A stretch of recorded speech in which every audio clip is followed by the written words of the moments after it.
Alright, so before I say anything at all, I'm just gonna show you these two packages I got in the mail. $10.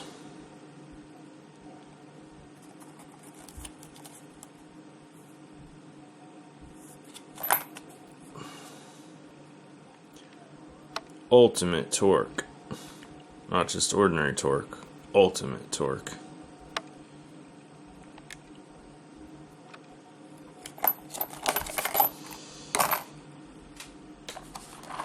And then here we have 1 pound screws. And I actually counted the screws in this box, and there's 189. Asping out. So here's what an actual Lox head looks like. Pretty cool, right? And as it turns out, it is pretty cool. I was skeptical at first. These are the heads. The small one actually came in the box. And now this is really curious. I have no idea why, because as you can see the sorry, just let me refocus here.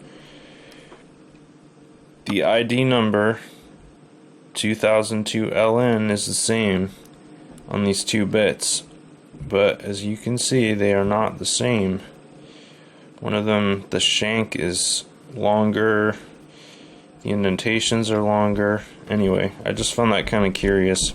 It's a package of 5 bits, which I figure should probably last me the rest of my life, since I don't use that many screws in the first place. So this is kind of something that I think only nerds are gonna get. Nerds like me, people who are obsessed with tools and technicalities. And the question would be, why do we need another interface, you know? Because, I mean, you saw the others on that package of bits. Phillips, Square, Star. Like, every one of these interfaces is trying to solve a certain problem, a mechanical problem, and that is like torque, cam out. Basically, they're reliability issues, right? You want to be able to drive your screw in cleanly and easily. This is interesting. Let me see if I can zoom in on this. God, I am having trouble with the camera. Okay, so this is a T25 Torx, aka Star Drive bit. And as you can see, it's a little bit fatigued. I've had this for, I don't know, 6 months now, and I've been using it, so it's a little bit fatigued.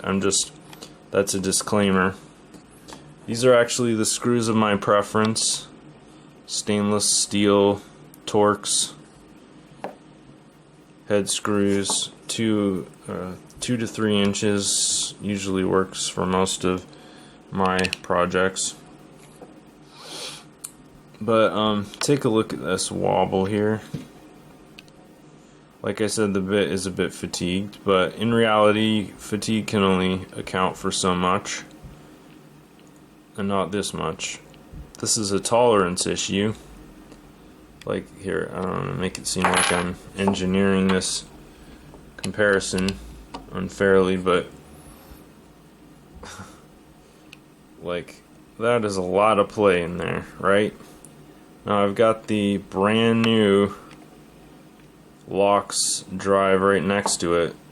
Not even a twitch. For real.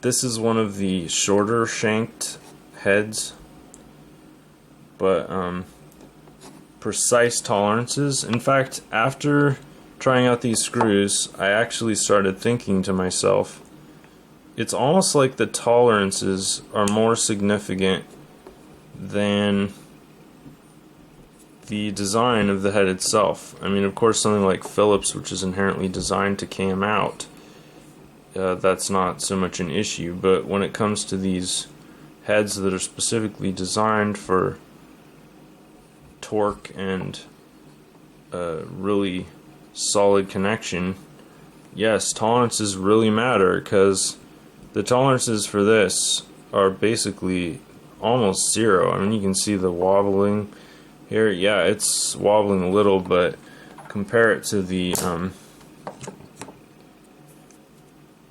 torques, and it's like night and day. I mean, but that's not because of the quality of this head exactly. It's not because of the fatigue. I would say it's because of the tolerances.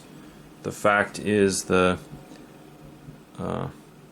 impression in the screw is just a lot larger than the head of the bit, while the Lox head is not. It is basically exactly the same size as the impression. So that's definitely something to consider. I drove a few of these screws in here after doing a little countersinking. This is countersunk, this is countersunk, this is just driven straight into the wood. So it's pretty obvious which one looks better. And then I did some end, or I guess along parallel with the grain without countersinking.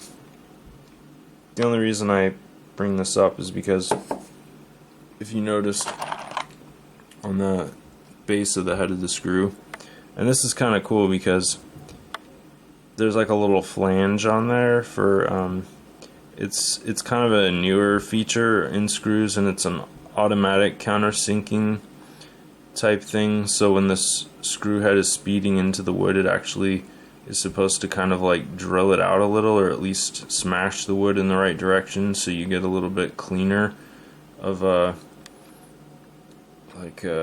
impression. Although in my opinion it doesn't really work all that well.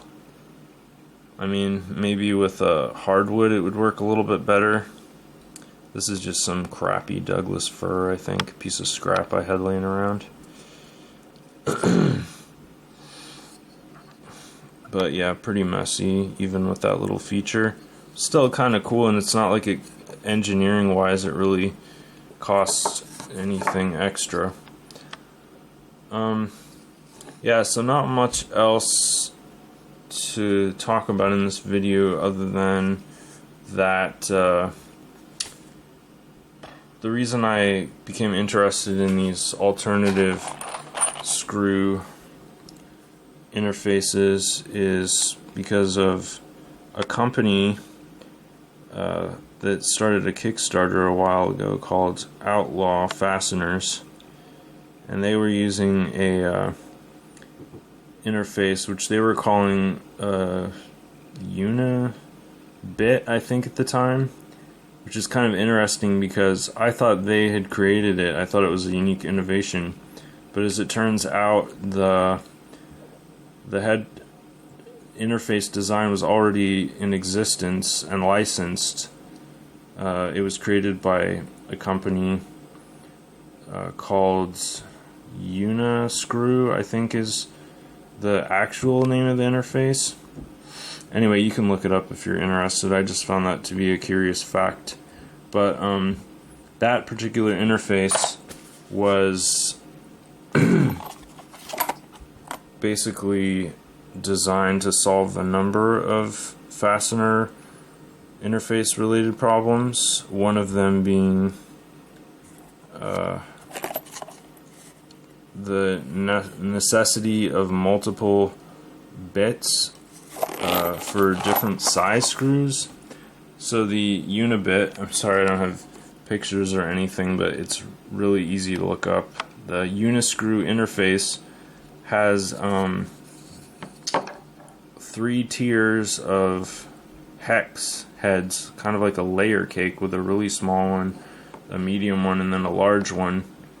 in a straight column that goes right down into the head of the screw. So that way, with small screws, you only use the very tip of the bit, and then with larger screws, you would use, you know, 2 or all 3 of the hex column. So that's a cool design. I haven't got a chance to try those out yet because they're like pretty much impossible to get your hands on. Like you can get them in Germany apparently, but I haven't been able to find a reliable supplier like Amazon, nothing. eBay, like, yeah, a few small packs that are outrageously expensive. Anyway, so I made this video just because I thought it would be cool if more people were aware of these alternatives, because this is not a common interface. You will not be able to just go to your local hardware store and find these Lox bits or Lox screws, but you can order them, and I think it's worth it, because honestly, this is like one of the coolest interfaces that I've ever used in terms of performance, and I would suggest just trying it out.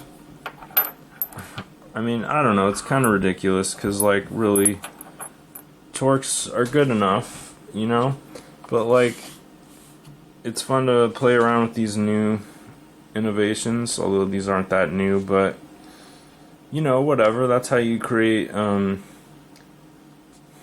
grassroots increasing popularity, and eventually things become ubiquitous. I mean, Philips, a perfect example of how that can go awry, where you have a horrible interface that is basically in 99% of all, you know, consumer appliances. Look at this. This is my driver.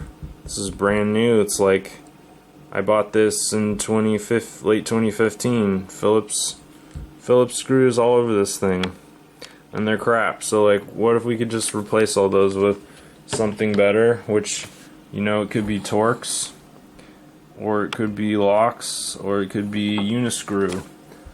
I think it's totally worth the time and investment. And you know, these screws are reasonably priced, $10 for like a pound, almost 200 screws. If you drop one, it's fine, there's plenty more in the box.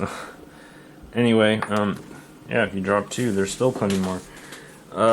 Yeah, so, yeah, I don't know, sorry, this is kind of just a rambling, pointless video, but, definitely check these out if you're, like, hardcore into woodworking or construction, because, yeah, they're pretty cool, and I'm gonna keep testing these in my own projects, and I will make, like, a report maybe next year or later on this year, just kind of talking about how I think they stack up, because I've been using Torx now almost exclusively for about 9 months. So I figure about 9 months of using these Lox screws, and I should have a pretty good idea how they stack up in terms of performance.